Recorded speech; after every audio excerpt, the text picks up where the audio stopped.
In 2024, one of the games that took the entire industry by storm was Astrobots. Made by a small development team with a limited budget, Astrobots served as a message that gamers were tired of long development times and AAA games had grown stagnant in innovation. In 2025, Clair Obscur Expedition 33 has taken that same spot, with high acclaim from other game journalists, with some even proclaiming it as a Game of the Year contender. Newcomer Sandfall Interactive has a brand new golden goose on its hands. But can it really be as good as everyone says it is? Or are people just glazing over the game to stick it to giant corporations in the video game industry? While Expedition 33 has many great moments of beauty, nail-biting action, and a gripping plot, it also has its fair share of problems that keep it from being a good game to a real Game of the Year nominee. I can see why so many people enjoy it, but I think there are some people out there, like me, who would like to see a few issues fixed before we can really give it more praise. Hi, my name is Jay, and welcome to Good Games Theory. Don't get it twisted, I still really did enjoy this game. From its music, amazing performances, and its twist on turn-based action, Expedition 33 has a lot going for it. But is it really Game of the Year? Heavily inspired by the Final Fantasy series, Expedition 33 takes a lot of cues from JRPGs of old. From leveling up characters, a large overworld that slowly opens up, and a plot to take on a goddess of fates, Expedition 33 will feel familiar to boomer gamers like me. But for those who've never touched classic JRPGs, this game will serve as an introduction to a new generation who might have never played a Final Fantasy game. And that's great. But there's just a lot of small mistakes here that could be ironed out, but that ultimately lessen the experience. I get why this game is getting a lot of praise, but I also hope that the developers get a lot of feedback so that their next game can be even better. No matter if you've already completed the game, or if you're still on the edge about picking it up, join me as I talk about the strengths and weaknesses of Expedition 33.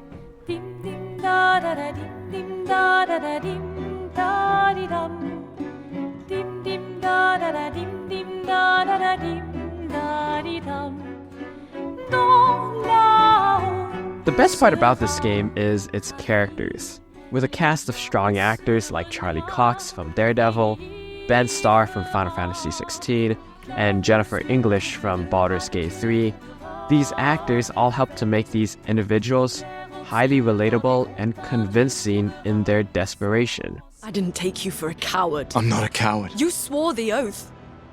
When one falls, we continue. Yes, I know. When one falls. When one falls. Not if. When? And their desperation is understandable. In this world lives a goddess called the Paintress, who etches a number on a monolith, and everyone of that age will die and wither away when done so. At first, the Paintress starts high, going from the 80s to the 70s. But now that number has slowly come down, reaching a dire low of 33, with only a few humans still alive, and an ever-dwindling human population. A group of warriors called Expedition 33 goes on a mission to stop the Paintress from taking more lives prematurely.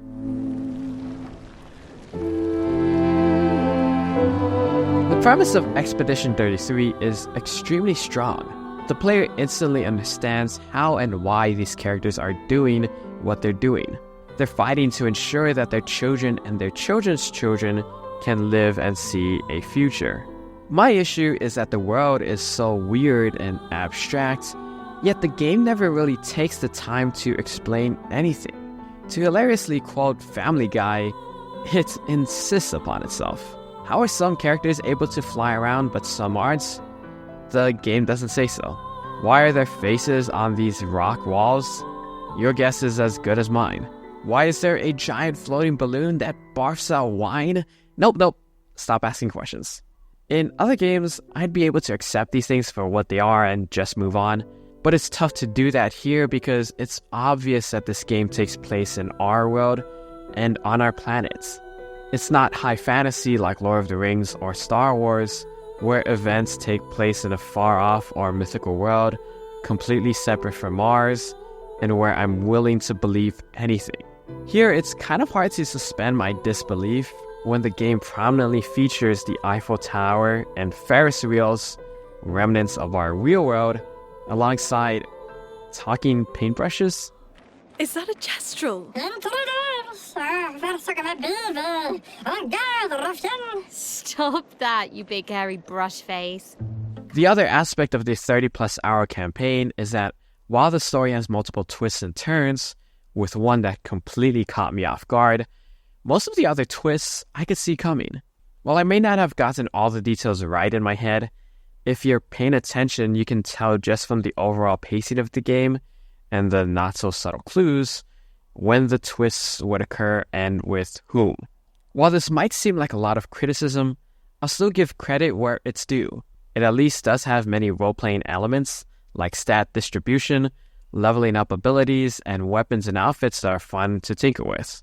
And even if I did get frustrated trying to make sense of the game's world, at least the game's music kept my head bopping or hyped me up during big boss fights, just like in Final Fantasy.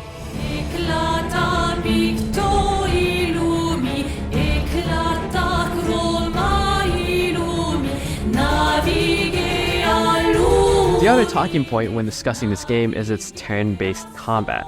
As a longtime fan of JRPGs and various tactics games, I do enjoy the classic, strategic style of gameplay where players have to deliberate their every move. However, I much prefer the newer action style of the more recent games, frankly because there's a lot less waiting around and more of the player evading and pressing buttons. Expedition 33 eliminates many of the slower moments of traditional turn-based combats by adding quick-time events and by adding dodges and parries during the enemy's turn. Parrying is extremely rewarding and satisfying to pull off, but it can also be extremely difficult as the parry window is only a few frames, maybe 3 or 4 frames at the most. So players must pay attention to their enemies and get the enemies' timing down to parry and counterattack. But this is also where dodges come in. Dodges have longer input windows than parries, meaning the timing is not as strict, but players aren't able to counterattack when executed.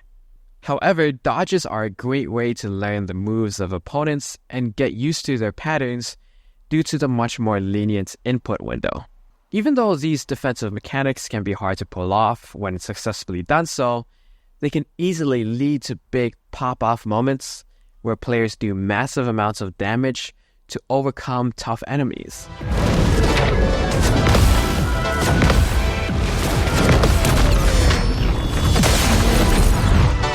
But even here, the game has an issue with clarity.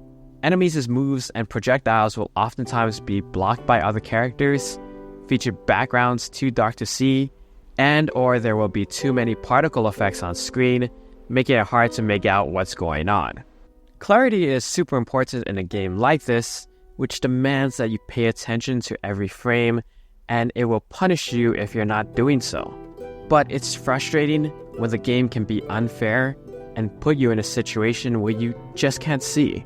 And when players aren't engaged in combats, they'll be exploring and entering certain areas with more linear environments and branching pathways.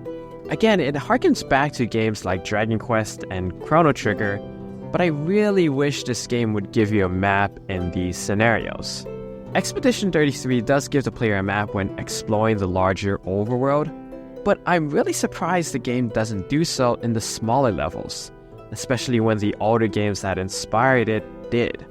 It's just annoying covering and sometimes recovering ground, trying to find all the secret items, especially when all the hallways and pathways look very similar. It's easy to get lost and find yourself going down the same path more than once. I don't know why the developers didn't just provide players with a map that slowly fills out as they continue exploring these areas. It's small things like this that make Clair Obscur Expedition 33 frustrating, even if there are many other aspects that are enjoyable. It's got a lot of things going for it, but there are just so many other problems and grievances that I had with it that lessened my enjoyments. Either way, there's no doubt that developer Sandfall Interactive will be back with another game sometime in the near future. And when that does happen, I'll be anticipating a true generational hit when tomorrow comes.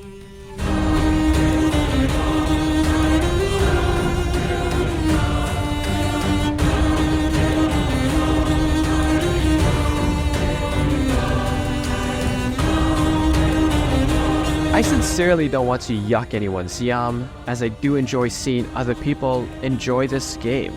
And I'm extremely happy for the developers who worked so hard on this game, who quit their jobs at other larger gaming companies, and who formed their own studio just to put this out there and craft a love letter to RPGs of old. Many years down the line, another YouTuber, vlogger, or content creator will also get a chance to say how much this game changed their lives and introduced them to a larger gaming world. And I do hope that that day comes. But unfortunately, that person isn't me. But I do hope I could provide a somewhat objective look to explain the many parts that are worth praise and how Sandfall Interactive could improve upon their strong, established foundation. Clair Obscur Expedition 33 gets my rating of a 3 out of 5.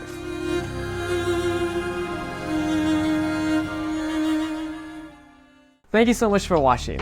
If you enjoyed this video, feel free to like and subscribe, and hit the notification bell to see more videos like this in the future. New videos are coming on the way, so come back soon for more on the best that video games have to offer.